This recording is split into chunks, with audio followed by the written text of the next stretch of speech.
Growing emotional maturity is changing me and my marriage. Let's talk about what it is, the difference that it makes, and how you can grow it. About a decade ago, I had a constant complaint about my husband's lack of appreciation for me. I longed for him to express and appreciate how hard I was working. He seemed to be taking me for granted. My emotional maturity was pretty low. Our conversations about it were dramatic, defensive, and extremely emotional. I screamed, yelled, cussed, and cried, begging him to notice me. I had no idea I was emotionally immature. I was convinced that he was making me act this way. If he would notice me, I wouldn't have these big, out of control emotions. Blaming him was all part of my emotional immaturity. So, what is emotional maturity? To me, it's the ability to maturely face and work through my emotions so I can communicate what I want and needs in ways that actually produce results. I was very out of touch with my emotions. My emotions controlled me. They were either flooding, which meant I was crying and letting my emotions explode all out of me like a volcano, or I was completely shut down and refused to say a word. Sometimes I would stay shut down for days at a time. When people would ask me what I felt, I would say I felt hurt. I had no idea that hurt is not an emotion. I decided I needed to start facing myself and learn more about what I was feeling. Here's what I did. Each day, I looked for something. The first thing I did was look for something that I did about 3 times a day. And I knew that I got in my car about 3 times a day in that season of my life. So every day I would get in my car, I would check in with my body, and I would think, what do I feel? Is there tension somewhere?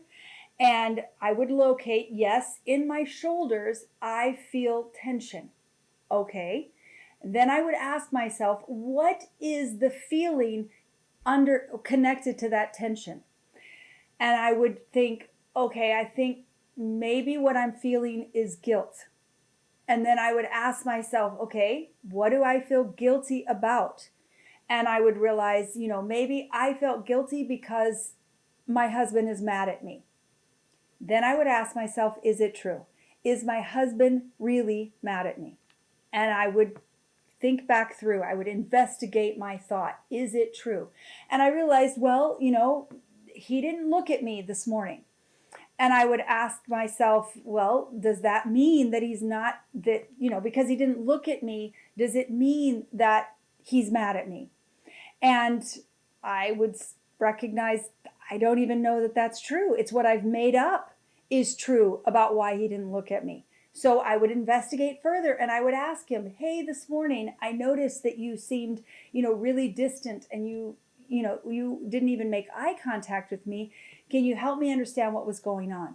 And I would find out he was stressed about work. It had nothing to do with me.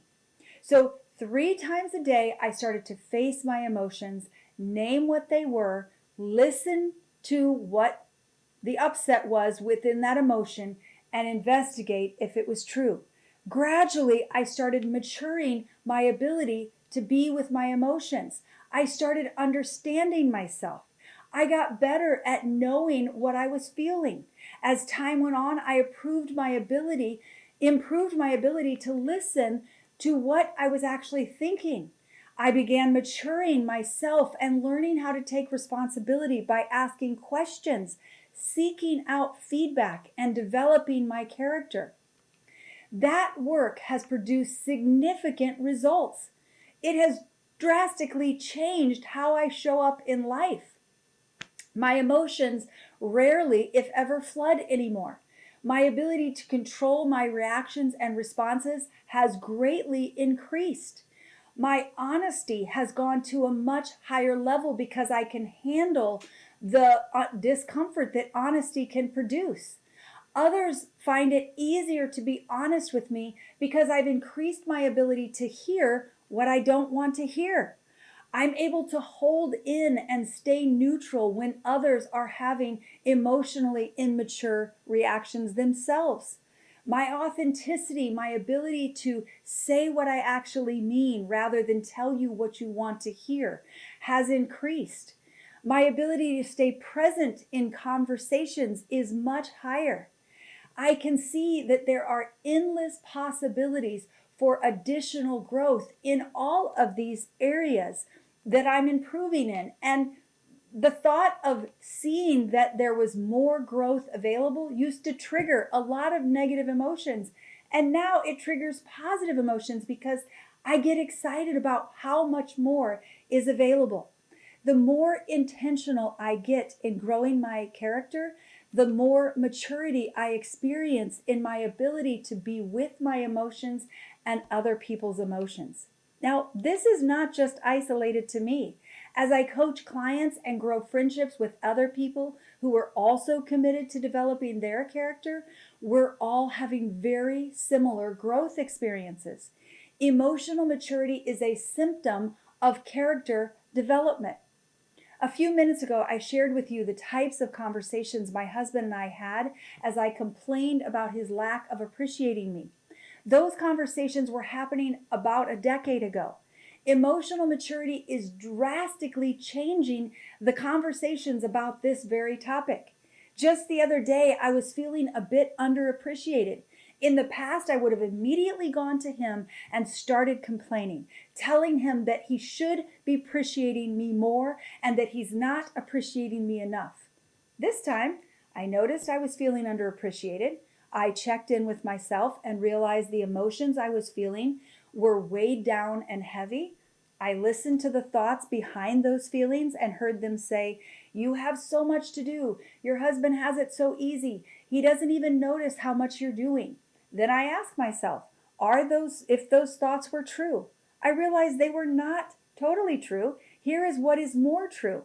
I was choosing to do everything on my to-do list, and I'd been the one that chose to put it there. My husband also had a lot to do on his to-do list. I realized I was wanting him to notice me because I wasn't noticing myself. I wasn't realizing my own capacity.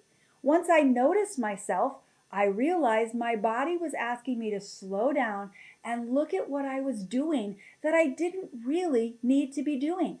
I could see that I was telling myself I needed to get all of these things done now, when the truth was some of them could wait. Once I noticed myself and honored what I needed, I no longer felt the need for my husband to notice me. Funny thing was, later that day, he acknowledged how hard I'd been working, and I hadn't said a word to him about wanting to be acknowledged. This is how emotional maturity works. When you can mature your ability to take responsibility to care for your inner world and communicate responsibly with yourself and others what's needed, others often find it natural to want to express appreciation for you. How emotionally mature are your conversations with your spouse? Are you maturing your ability to process your emotions and show up responsibly in conversations?